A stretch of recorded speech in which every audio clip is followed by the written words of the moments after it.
introduct this time. time. Yeah, you introduct this time. Okay. Alright, and... Welcome in, guys. This is episode 3 of the Short Guys podcast. This is Jake talking, and then I got my co-host Cam right here. Yes, sir. This is going to be episode 1 of on YouTube. We're going to do it this time, so we'll see how that goes. Today, on today's episode, we got a bunch of stuff talking about. We're going to start off with some breaking news that just came through. Some NBA talk. We're going to blow, well, I'm going to blow everyone's mind here. Well, my mind, especially. So get ready for it. I'm going to name all the NBA champions from 1959 to 2023, blindfolded. So people that are listening online, just check out YouTube. We're going to clip it because I'm going to blow everyone's mind. After that, we're going to talk about who will run the 20s decade. We'll do our all-time starting 5 draft. We'll go back and forth with that, see how that goes. We'll name some of the top players under 25. We have the list. We're just going to refer to that and see how that goes. We're going to talk about did AD deserve the money? You got a big-ass extension. We'll see how that goes. Some NFL talk. We're going to talk about the underrated and overrated positions on offense and defense a little bit. Talk about can Mahomes catch Brady in the GOAT conversation. We'll also talk about the top wide receiver rooms in the NFL or duos. And lastly, we're going to talk about some college and seeing what the hell is going on with the Pac-12. Yeah, They're down to 4 teams now. Everyone else booked it out of there. So we'll get into that a little bit and see how that goes. Thank you guys for tuning in.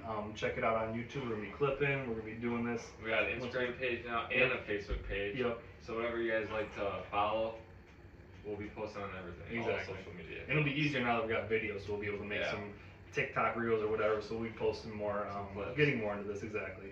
And then at the end, we're going to do a draft of our top Disney Pixar animated films. Hey! So if you I'm excited about that. So am I. So we're going to go back and forth with that, do our top 5. But yeah, so that's kind of what we got in store for you today, bro. So you ready to go? Let's go with the breaking news. All right. So on the show Undisputed, where it was Skip Bayless and Shannon Sharp, now is Richard Sherman, the former cornerback for the Seahawks. Exactly. What do you think about that? I don't know, man. I know that they had, when Skip was on First Take, they had some beef back and forth at that time. Yeah. He was talking shit about Sherman, and they went back and forth. So it'll be interesting, man. I think it'll be a very heated debates. It's interesting. I think it'll be an interesting fit. I mean, he does pretty good on Thursday Night Football. Yeah, I do like. He surprised me how well he obviously he's an NFL player, but some people can't talk about the game. Exactly. Right? So I was pretty interested and surprised how well he talked. Right. But we'll see how him and Skip do. I just don't like Skip. It's not gonna be as good as Get Up or First Take or any of the other shows. No.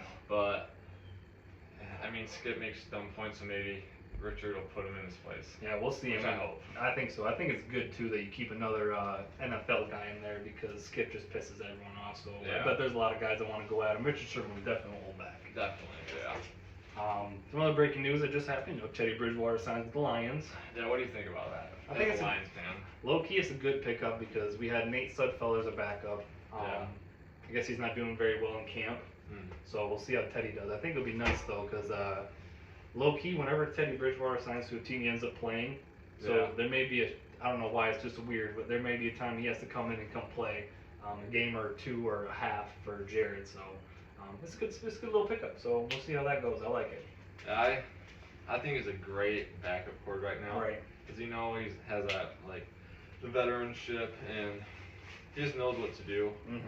I would trust him if for some reason Goff got hurt. Exactly. Or anything like that. Because going back to my Chiefs, Mahomes got hurt in the playoffs last year, and Chad Henne from the 1-yard line drove 99 yards, which is huge during the time. It was right before halftime, I think, and then they scored, which could have flipped around the whole season. So I think just having a good backup quarterback is really important. It is very important. It's something that you need to have just in case if something like that happens. Teddy Bridgewater is a perfect example. He's started in the league for many years, different teams. It'll be nice, man. I'm excited for it. So see how that goes. All right. Speaking about backup quarterbacks and how they could be underrated. Yeah. Let's go about our overrated and underrated on the offense side and defense side. Okay. So I'll start off. For defense on overrated, I didn't really have anything. I was trying to think of something, and then that position was actually important. Right. But I'd just say one of the tackles. Because obviously you have your good edge rushers. like freaking Watt and stuff, and obviously they do good, but I feel like just if you're a mediocre guy on the inside, then I guess you're overrated. Yeah. Like, that's just my take. I don't know. Well, it's funny you say that because on my overrated on defense, I said the same thing. I said I don't think of any underrated because you want to break it down in your head and be like, okay, maybe a corner, but the corner guard's the best and fastest player on the team. If they get beat, it's done. You're done. And safety's the same thing. You can't really have a bad safety because they're almost like the last line of defense. Like if someone gets past them, you're screwed. Linebackers, you have to blitz, you have to play the run, you have to play the pass, and all the D line. Every football player knows you win in the trenches. You win on the offensive defensive line. Yeah. So yeah, I was the same thing. I couldn't think of any. I didn't want to. There's some I made disrespect on the offensive side, but that's just I couldn't think of one either. So man, for underrated, I just said a linebacker. I feel like they don't really get talked about enough. And there is someone really good. Like they can change the game. Right. Like, 100%. obviously, like Ray Lewis, like he just changed the game. I feel like because they're in the middle and just watching as a fan perspective, like they could blow up a play, have that huge hit, and set the tone for the defensive side. I feel like they could be the leader of the group. 100%, and they usually are. Most likely, the linebackers will have they call it the green dot. It's where you have the microphone like the quarterback has. You call the plays, most likely. But I said the linebackers too. I don't think they get enough credit. They they do everything, man. Like I said earlier, you got to stop the run, you got to blitz, you got to cover. They're very underrated, probably underpaid too. So that's kind of what I say. I want to disagree with you, but I really can't. We got the same thing. We have notes on each other's page. We don't read them back and forth, but we got the same thing there. Yeah.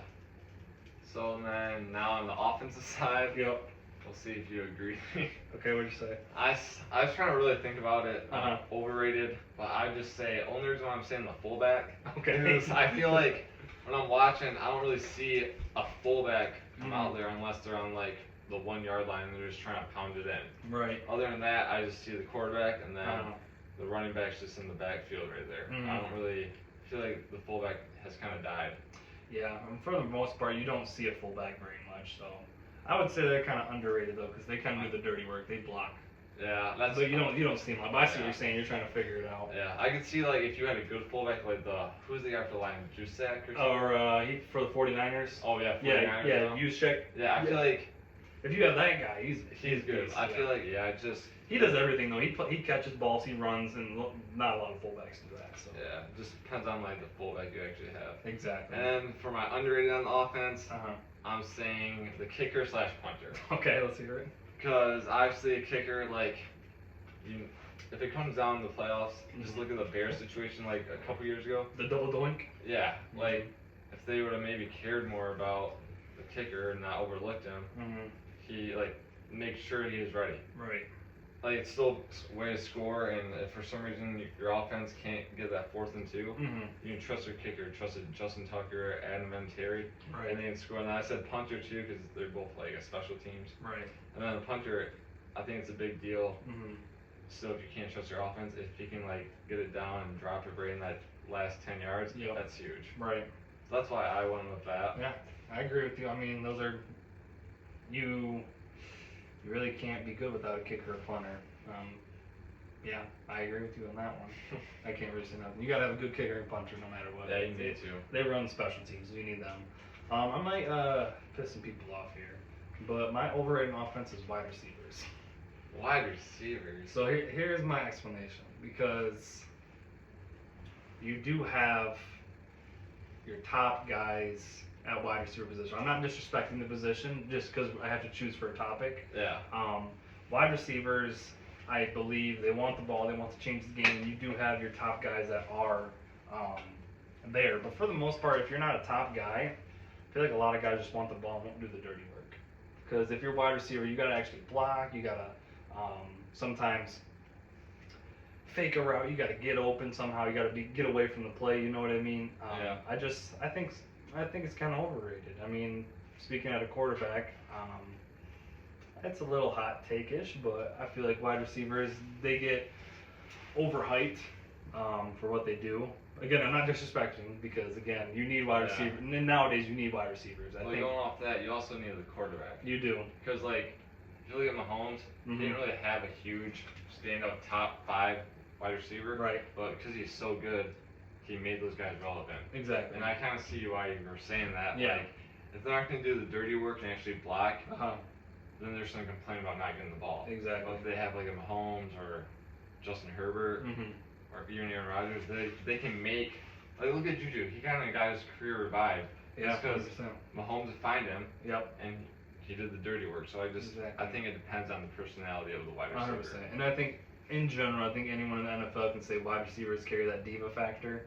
100. Look at Odell. Look at Odell. I mean, look at Stephon Diggs now. He's the most targeted receiver, and he's already pissed off. He's not getting the ball enough. He's the most targeted, so.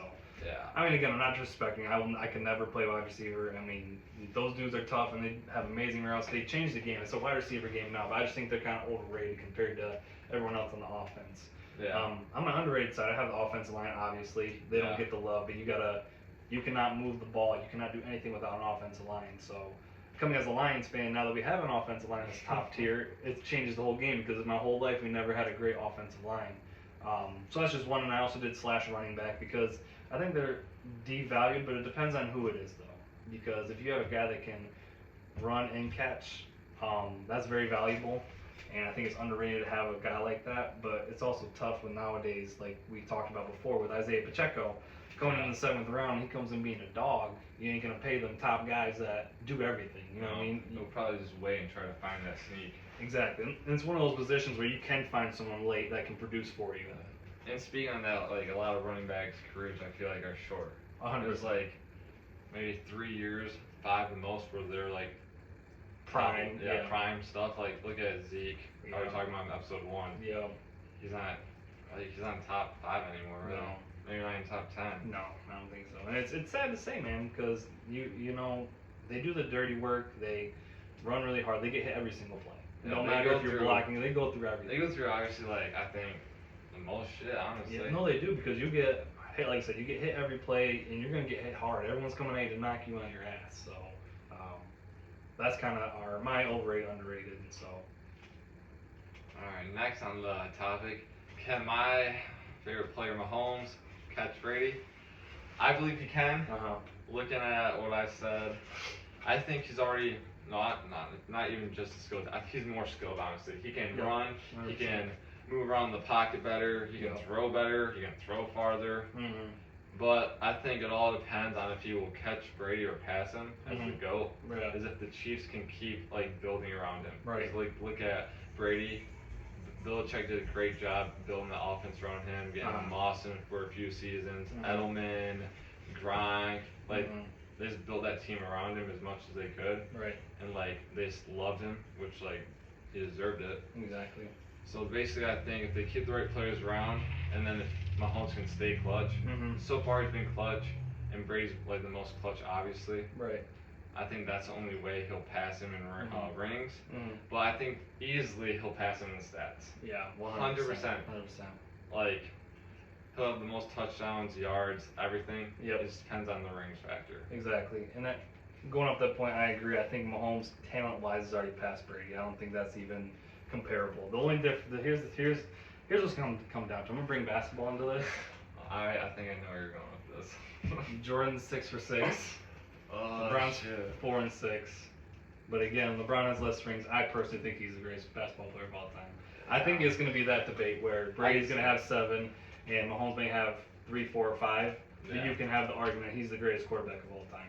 Because for one, you think about it, back in the day, Brady is a quarterback with his mind. He doesn't kill people on his feet. And back in the day, they were a running team, not as passing. They started becoming more passive when they did get Randy Moss. And they started winning those later Super Bowls. They were more pass-heavy. Pocket passer. Exactly. But nowadays, I mean, it's a passing league. When Mahomes came in, he came in, had 5,000 yards passing, 50 touchdowns, 1 MVP, almost went to the Super Bowl his first year, but they lost to the Patriots. Yeah. And then you host the AFC Championship 5 years in a row. Every year he started, he's hosted the AFC Championship. I mean, he's been he hasn't had one true road playoff game in his career. And he's going into year 7 now because he sat his whole first year.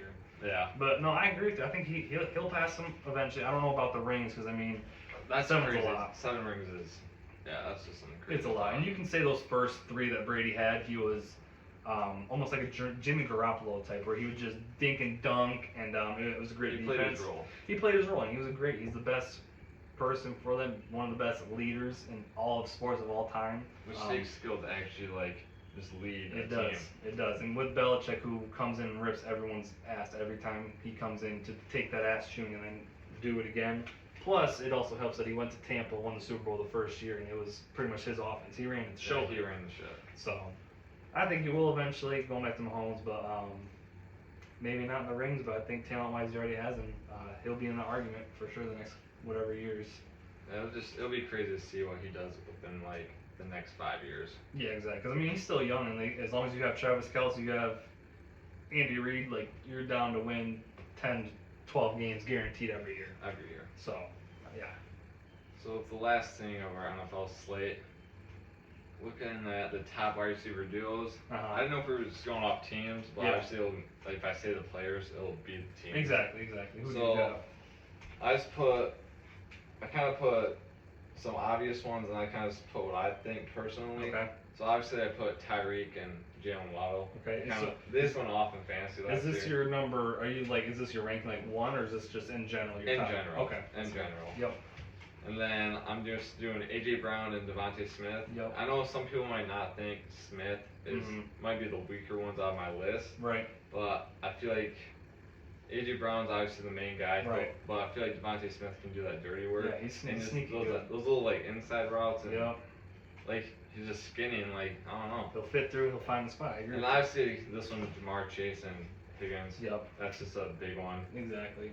And then I put Diggs and Davis. I feel like they're kind of the perfect 1-2 punch. Yeah. Just looking at last year, if Diggs for some reason was having an off night, Davis would go off for like 100 yards out of nowhere. Right. And that's kind of just what I feel like you would need for a second guy is to step up when the first guy might be struggling, or like in this case, Diggs is getting like double coverage. Yeah. Okay. So those are my top ones. I gotcha. All right. Yeah, so going off of that, I mean, I have 1, 2, 3, 3 of your 4. I didn't have the Bills. I didn't have Davis and Diggs because I think you're right. Davis does come in and he can play his role, but I think that's just a one-man show right now with Diggs. Yeah. So, I mean, you're not wrong. I don't disagree with you, but I have Bengals. I rank this in order. I have Bengals 1 because you have, obviously, T. Higgins, Jamar Chase. Both, like, you could argue Jamar Chase is maybe 1, 2 top receiver in the league right now. Yeah. T. Higgins is top 15-ish, maybe 10, depending on how. If T. Higgins was on another team, he'd be number one. Option. Exactly. So you got 2 of those, pretty damn good. And also, don't forget Tyler Boyd either coming in. He's. I forgot about him. Yeah, that's why I have them at number 1 because that whole group. Then I have the Eagles, same thing. Dolphins, same thing. And then I put the Seahawks in there. Yeah, there's a reason why I left them out. All right. I don't. Obviously, I love DK, but I feel like one of them either goes off and the other one straight up sucks. Right. I feel like they can't have a perfect game together. Because I had them in fantasy last year. Yeah. And I was like, all right, I'm gonna start both of them because like they're both decent on fantasy. And Right. they always suck. One would go off, and the other one would like shit the bed. Gotcha. No, I mean that does happen. I think talent-wise, those are 2 of the top guys. Plus, you bring in Jackson Smith and Jigba from Ohio State. Yeah. I think that just completes their wide receiver core. I just think they're nasty. Seeing what Geno Smith can do this next year, hopefully those guys will elevate the team. I don't know if they'll be as good as last year. They're a young team, so we'll see. We'll see if Geno can keep it up. Yeah, I we'll hope he see. does. I hope he does. I like Geno. Right, so do I. I have 2 more teams. I have the Chargers. Oh, yeah, I wasn't going to put Evans and Williams in there. I just feel like they haven't been relevant enough. Well, didn't Evans miss quite a few games last year? One of them was. You mean Allen? Allen. Keenan Allen? Yeah. No, he did miss a lot of teams. So they were, and Williams did too. Yeah. So they both were hurt last year. But again, I think those 2 coming in are going to be good. Plus, they bring in the guy from TCU, Quentin Johnston. Oh, yeah. Long hair. This is that'd be good. That'd be nice. 3 monsters, dude. I think they're all over like 6'2", and they can run. So that's a great trio. My last team, I have the Raiders. I think bringing in Jacoby Myers from the Patriots. Oh, yeah. And then Devontae, obviously. And then you have Hunter Renfrow, a little white, skinny guy. I like Renfrow. He reminds me of a little element. He is like a little element, I agree. But that kind of rallies it up. We have some of the same, some differences, but for the most part, you can tell where the talent level is at the wide receiver position there. All right, keeping on football, let's go to freaking college. I'm interested on your take. Okay. Because I feel like there's a huge debate, obviously, just ever since the playoff system started and voting. This is my take on it. Okay. I think the Pac-12 teams are moving to the Big Ten and the Big 12 because of the playoff committee. I feel like you can go off in one of your conferences, but because of who you play, they're not going to give you into it. Like, if you look at Michigan or Ohio State, if they're only losses to like each other and it's only a few points, they might get in over a team that went undefeated in the Pac-12 that had a weaker conference. And then I just think I like the move. Yeah. But I think it's bad for college football. Because obviously the Big Ten and Big 12 are going to be stacked now. Like all the new Big Ten teams. Yep. Like those will be, every single game is going to be like one of the top games. Yeah, exactly. So I like that as a fan standpoint, but I think it is obviously bad for college football in general. Yeah. It kind of reminds me of a Super League. And like, if you just look at the Pac-12, like you said, well, they got 4 teams now? Yeah, 4 teams. Like, what are they, that's kind of just sad. It is sad. That whole conference is going to go away. Yeah. And I'm just surprised they're like allowing it. Yeah, it's a bigger issue than people talk about. Besides, oh, you have more? Remind me. No, you're good. Okay, I'm blaming the whole committee for this. I think it's a somewhat committee, but I also did a little research on this before this. A big thing is money in the TV deals. So the Pac-12 is not in the NBC, Fox, ESPN. They didn't get any of those big deals from those big companies. And if you didn't know, the Big Ten signed a deal with NBC and Fox, I believe, for $1 billion a year. I remember seeing that. Yeah. So they have the money coming in, and all these teams are like, well, Pac-12, why are you not getting the money for us? You know, we deserve it. Like, go get a new deal for these new TV contracts. You know what I mean?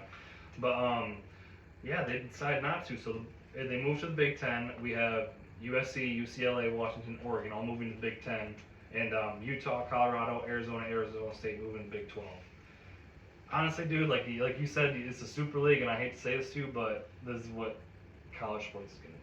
I believe that the ACC is going to eventually fall apart as well, and there's going to be 3. Honestly, I thought that it was going to be eventually the Big Ten and SEC, just 2 big conferences. Those are the biggest conferences in college sports. If you look at it, it would be just like all the pro sports. Exactly. They'll break down into each conference. And Western. Exactly. Which, that's what I'm saying. I think I love it as a fan. Right. I just think it could have never happened if the committee just voted correctly. Yeah, exactly. I think it might be different too, though. It's coming into this next season. It's going to expand to 12 teams instead of 14. Yeah. Oh yeah. That will be good. So it actually might work out. It might. Yeah, I think with the 12 teams, you're right with the 14 format where they're gonna It's horrible. You're gonna get the same 4 teams every year, and you're gonna always get a Michigan, Ohio State in there. You're not gonna get a Pac-12 representative. Always one big conference has a team that misses out. Exactly. And I totally forgot about the expansion of the playoff. Yeah. Which I love because I think, like, if you look at college basketball, a team can upset. Yep. Exactly. In one game, and like, if you look at like some years, like one team will get blown out by Alabama, and then there's like a really good Pac-12 team or SEC team that have been like we could have competed. Right. Which I totally forgot about the expansion. This actually might work. I just think it should have never happened. But. Yeah, and the thing is too, it's just not.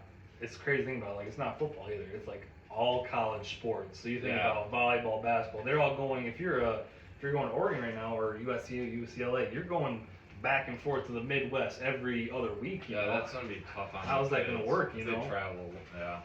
So it's gonna be interesting how it works, man. I'm excited to see how it goes.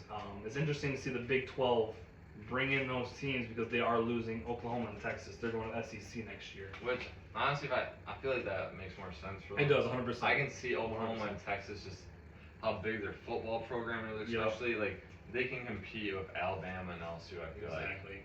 Just look at last year and stuff like Oklahoma, like especially when Jalen Hurts was there. Yeah. Like they seem like an SEC team. They do, and that's why I think it's a perfect fit for them to go in there. But it's also good for the Big 12 to bring in those teams, and I think a big addition under the radar, which is going to be nice, is a good old Colorado with Deion Sanders coming to the Big 12. Yeah, I might be hopping on that bandwagon. You might be seeing a Colorado hoodie or something. Yeah, I love Deion. So do I. I think that's a good move for them to get out of there, and then he's going to have his own. It's going to be bigger recruiting going to the Big 12 instead of the Pac-12. Like I said, more money for NIL, because that's all it is nowadays. Kids want the NIL money. Yeah, which is huge. We can talk about a whole separate thing. Yeah, you can do a whole thing about the NIL and how that works and shit. But yeah, we'll see how it goes, man. It's all happening next year, so this will be the last year of the Pac-12. Pretty much. I think the Pac-12 is going to die after this. Okay, it'll die. It'll die. I don't know where the other teams are going to eventually go, because I mean, They could go independent. They like could go. Notre Dame. That's what I think, because it's Oregon State. Shit. Was it Utah State? Or- No, they're in. It's Oregon State, Stanford, Cal. I saw Stanford's One supposed more. to join ACC. That would make sense because they're kind of like a more. If the ACC wants to compete with these guys, they got to go get them bigger schools. Because they only have Clemson and Florida State if they're good for the year. Yep, exactly. Hold on, I'm blanking. I don't want to do this if no one's heard about it. Teams remaining. There's one more team, and I'm just blanking right now.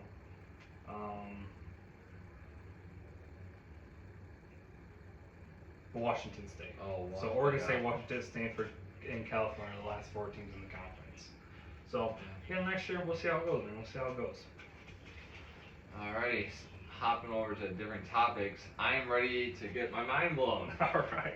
This might be some history. I honestly haven't seen anyone do this on any platform. Yep. So I'm ready. So you'll have the blindfold. He'll obviously name off the teams, the NBA champions, dating back to 1959. Let's go 59. 1959.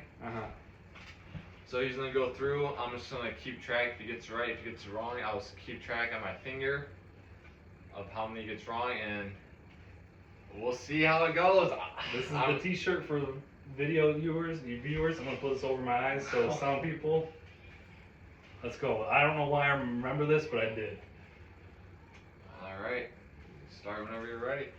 All right. You ready? Yeah, 1959. Okay. 1959, Boston Celtics. Yep. 1960, Boston Celtics. 1961, Boston Celtics. 62, Celtics. 63, Celtics. 64, Celtics. 65, Celtics. 66, Celtics. 67, Sixers. 68, Celtics. 69, Celtics. 70, Knicks. 71, Bucks. 72, Lakers. 73, Knicks. 74, Celtics. 75, Warriors. 76, Celtics. 77, Trailblazers. 78, Bullets. 79, Supersonics. 80, Lakers. 81, Celtics. 82, Lakers. 83, Sixers. 84, Celtics. 85, Lakers. 86, Celtics. 87, Lakers. 88, Lakers. 89, Pistons. 90, Pistons. 91, Bulls. 92, Bulls. 93, Bulls. 94, Rockets. 95, Rockets. 96, Bulls. 97, Bulls. 98, Bulls. 99, Spurs. 2000, Lakers. 2001, Lakers. 2002, Lakers. 2003, Spurs. 2004, Pistons. 2005, Spurs. 2006, Heat.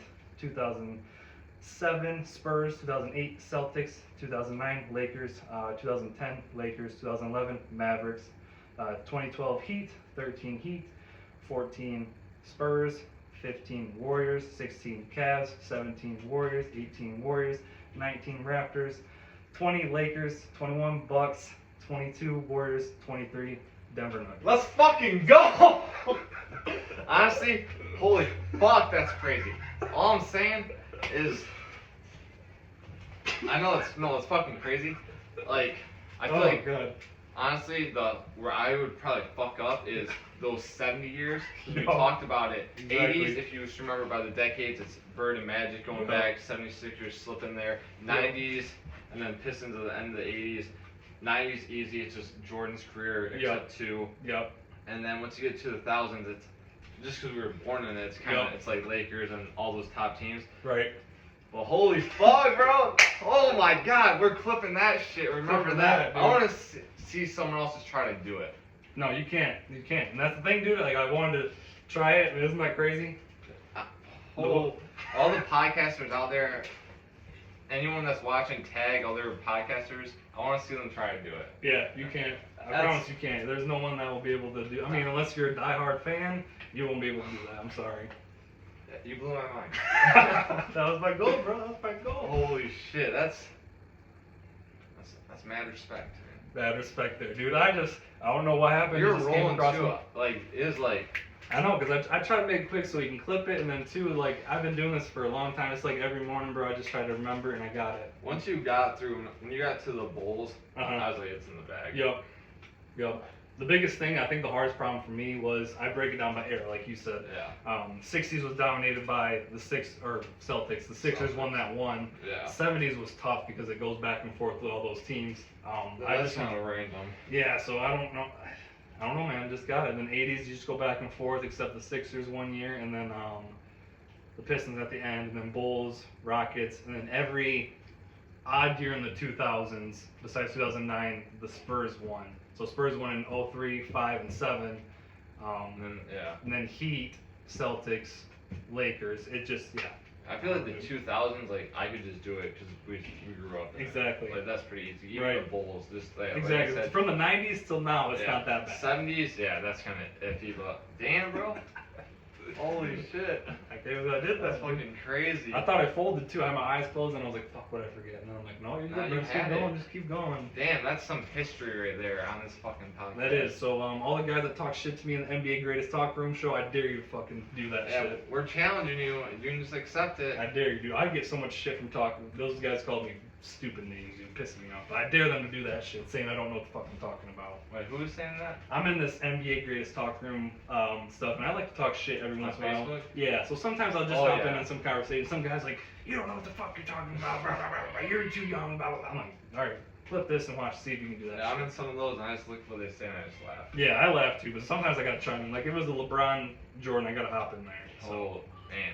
Damn, not bad. Damn, that's crazy. Not bad. So yeah, like I said, I broke that up by the decades and the players of the decades, the superstars. Yeah. That's kind of how I remember. I remember Magic Larry. 70s, you had Kareem, you got Walt Frazier with the Knicks, you had Kareem again with the Bucks, and then you had Bill Walton with the Blazers, and then the Bullets was unsettled, and 79 Science. I don't know how I remember that. I just kind of just fucking did it, dude. Hey. That's just crazy. What the fuck? Alright, speaking of just craziness in decades, let's talk about who will run the 20s. Okay. So I'm having a hot take right here. You heard it here first. Add to a list. Hot take. Hot takes.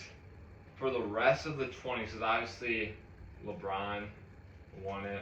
Like, he's an American player. Right. I think the rest of the decades, starting from now, the top player will be a European player. This will be the European decade. I will not disagree with you on that. I agree, but yeah, throw out a hot take. Hot take. Rest of the 2020s, well, since 2023, will be won by a European player, like the MVP.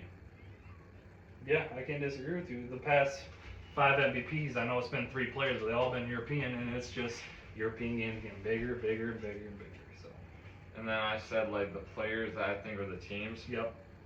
I just put, I think it would be ran by a couple of players, obviously. I think Jokic will win the most. So looking at it right now, the Nuggets organization they're doing a great job. Right. They're building around him. Like, honestly, I just don't see anything really crazy of them falling off. Obviously, they lost Bruce Brown, but they can find another backup point guard. Exactly. No one's stopped Jokic. He looks like a grandpa playing in St. Louis like we used to play back in middle school. That's how he played. It works for him. But then I could see Luka sneaking in a few there. Right. If the Mavs figure it out, because he's a generational talent. Giannis, I think, will win one more. He seems pissed, especially for this season. And then for some reason, if it's not all by European players, I feel like for some reason Tatum will sneak one in. This because if he stays with the Celtics, they're bound to get another ring. I hate saying that as a Lakers fan, but they are one of the best organizations ever. Yeah, they know how to build in with locking down Jalen and Tatum. I mean, being there as a young player, and they're still young, dude. There's a good way they can come in and come in. Like 25, 26, 27? They'll come in and do their thing. Just to piggyback off you, I said Tatum as well, but that's not my main guy. I said maybe Tatum because, you know, he's still young. I feel like he's still got to learn, or not learn, but he's got to get that dog in him. He's got to know what he's doing. He's got to want it. Mentality. Exactly. He's got to have that Kobe mentality. He wants to go get that, you know. I just don't think he's quite there yet. But I also said Jokic because I just think they're a great organization. You have Jamal Murray locked up. You have Aaron Gordon locked up. You have Michael Porter Jr. You have your core locked up. And that proven last year in this playoffs. Even though the Lakers got swept, they gave up the biggest fight to the Nuggets. They're in every game. With the Suns, it was back and forth, a couple blowouts, and then they played the Timberwolves, which is the Timberwolves. But I like your idea though. I think the 20's gonna be run by European players. It's bound to happen, especially like we'll talk about this before. How like Europe is kind of coming over USA. Like those top players, last 5 MVPs are European. Yeah, it's coming up quickly. USA better do something about it. Talking about just the FIBA World Cup and the Olympics coming up. Right, losing to the select team. Yeah, let's actually start talking about that shit. Okay. So when I first saw it, and we were talking about it over Snapchat. We're like, bro, look at this. Who I saw in there going off was our boy Cade Cunningham. Yeah, exactly. He's kind of reminding me of, like, there's always those guards that are ball dominant and they can take control of the game, like Luka. And even like LeBron when he wants to play point guard, and James Harden. That's what it is. He goes at his own pace. Yep. That's the main reason why I'm gonna start watching Pistons. We're gonna become huge Pistons fans. Exactly. And like, I saw also though that the first run they didn't have Brunson or Edwards playing. Okay. For some reasons, maybe getting like more guys runs. Right. But still, even if those two guys playing, they shouldn't lose to the fucking select team. I would just say, I'm sorry, freaking Kessler, get the fuck out of here. Or put in Cade Cunningham. He's obviously good enough. Or even Jalen Green. Yeah. But there's too many guards, but still, I would worry. I would worry too, man. I mean, I guess, I don't even know what to say. It's tough, dude. Like, you can't. If they can't stop Cade Cunningham, how are they gonna stop Luka or even Jamal and Shai going off? Yeah, that's where I feel like they're weak. The guards they have are good on the offensive side, but is Jalen Brunson, maybe Edwards, but is like Tyrese Halliburton, are they gonna lock up Luka or Jamal or any of them? No. No, they're not. It's maybe the depth will have an effect. Yeah. But I'm worried. I'm worried too. I mean, like the select team. I mean, you got Cade, Jalen Green, our other boy Jalen Duren, who's going off. That is the man for a 19-year-old. I'm surprised seeing him in there. Yeah. And then Chet Holmgren. Chet Holmgren. Yep. He was playing. It's sad, but I think like we went through this. It's a lot of talent. You don't have that dog on the FIBA team. You need to find. You should have got like a. I don't know. I mean, Tatum's too old, but they just needed someone they need a guy that you know is the go crazy. Exactly. Maybe Edwards. He kind of seems pissed. Like I saw some clips. He didn't take over. Yeah. Hopefully. But will he? Yeah, we don't know. Question. We don't know. We don't know. I don't know. We'll see though. I mean, it'll be interesting. But like you said, for the Pistons though, you got Cade Cunningham coming back. I'm excited for the Pistons. I'm excited too. Jalen Duren, you got Jaden Ivey. I was listening to a podcast this morning. Shout out to Brian Windhorst and the Hoop Collective. They were talking about the Pistons and saying how it's a weird roster, which it is, because I agree with him. I didn't think about it this way. It's a weird roster. Because with Cade, you'd think you would almost want him to play like a LeBron type, where you need some shooters and kind of space the floor. Yeah. Well, you got 4 dudes that can play center right now. You got Duren, Stewart. You bring over Wiseman, then you got Marvin Bagley. Yeah, those are all post players. Yeah, that's pretty deep, and you want to play 2 of them in the paint, you know. And then, like Jaden Ivey, he can shoot because he's obviously a guard in the league, but he's not. You don't think of him as a shooter. No, you don't. And then Thompson, just watching the summer league, he's like he can shoot, he's confident, but he's not ready for the 3. No, not. He's obviously can like play defensive and be a little combo guard. Yeah. And then you still got Bogan. Yeah, he's the real sharpshooter. He is. But is he even gonna start? Maybe. Maybe. I mean, you bring over Joe Harris too. That's a sharpshooter. Oh yeah. And they bring Monty Morris too. I still don't think those guys will start though. No, definitely not. I mean, you can play them together, but they won't start. You'll start Jaden, you'll start Cade, you'll start Asar, and then you'll do 2 of the bigs, which I don't know, man. You got to get rid of 1 or 2 of them. Or take one of them out and put on Bogdanovic.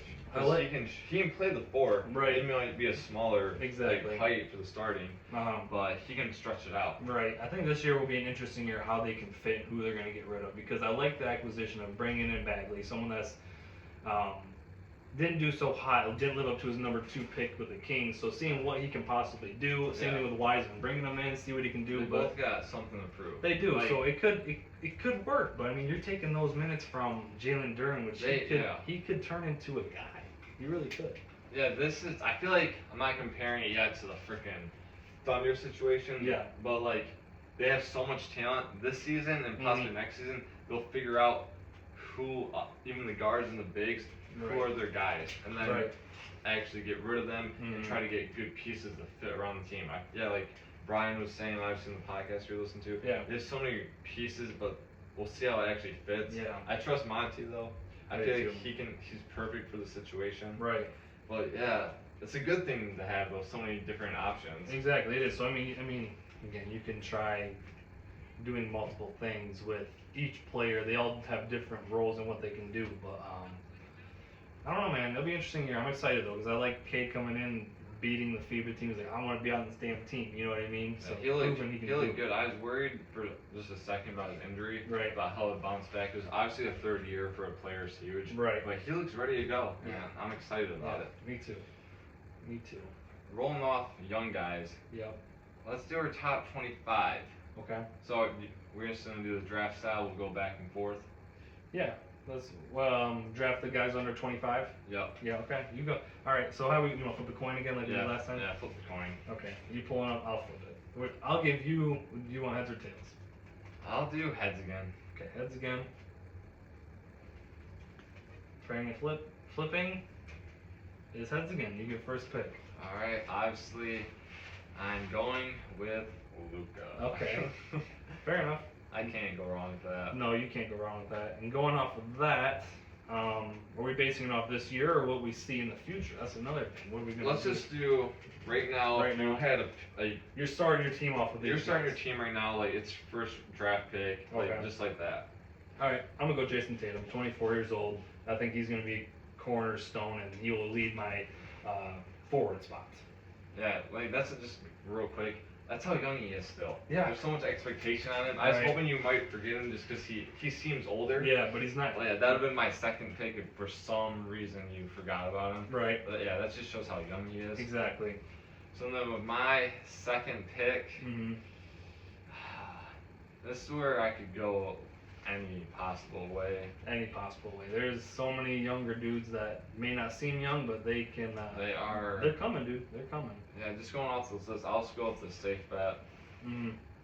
I'll go with Shy. Okay. He really balled out this season. Yep. He averaged 30 a game as a shooting guard, point guard. Like, he balled out. Yep, first team All NBA. So. Which is crazy. I don't like.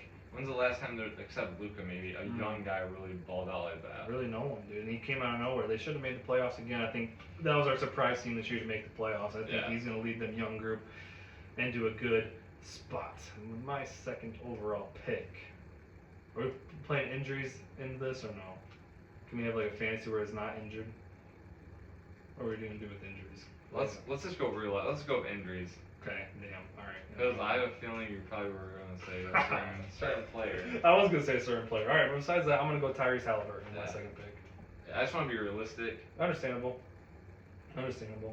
But yeah, I'm going to go Tyrese Halliburton. The way he came off this year, I love him.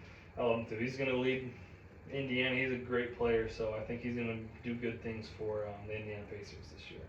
I have a feeling that you might have gone with Zion. I was going to go with Zion. Yeah, I was going to go, but nice thing about it, if we're going to actually be realistic, I would not bet on him right now. No, I wouldn't either. I haven't seen anything from him yet. Like, he's my boy from Duke and stuff, but when he comes in, he produces, and it's so great. It's great. It's all-star caliber. Like, no matter what, all-star. But the problem is the health. He can't stay off the damn chicken wings. He can't stay away from the damn. He should have never gone to New Orleans. No, he should have went to. If he even went to New York, because they were wanting to get that number one pick, I think it would have turned out a lot different. But so going off that, I'm gonna ignore a certain player because I don't trust his personality. And I don't like him anymore, honestly. Okay. For some reason, he's kind of pissed me off. But I'm gonna go with, what is this, my third? Yep. I'm gonna go with my boy LaMelo Ball. Okay. He hasn't shown because he hasn't been in that winning situation yet. Right. But I love him. I'm a huge Ball family fan. Yep. Triple B's. Yep. But I think he is like the evolution of if Magic Johnson can shoot. Yeah. He can do everything. He's a flashy passer. It looks like he's playing pickup out there. It is, and I actually had the privilege to see him in person. I went to go watch him play the Pistons, and you can just tell he takes the game so slow. Yeah, he does. has fun with it. A lot of players young might be too worried. about going too hard. Right. But I think that helps him just being able to be so young and just have fun with it. That's always helped him going through high school and then playing over in Australia for a little bit. Exactly.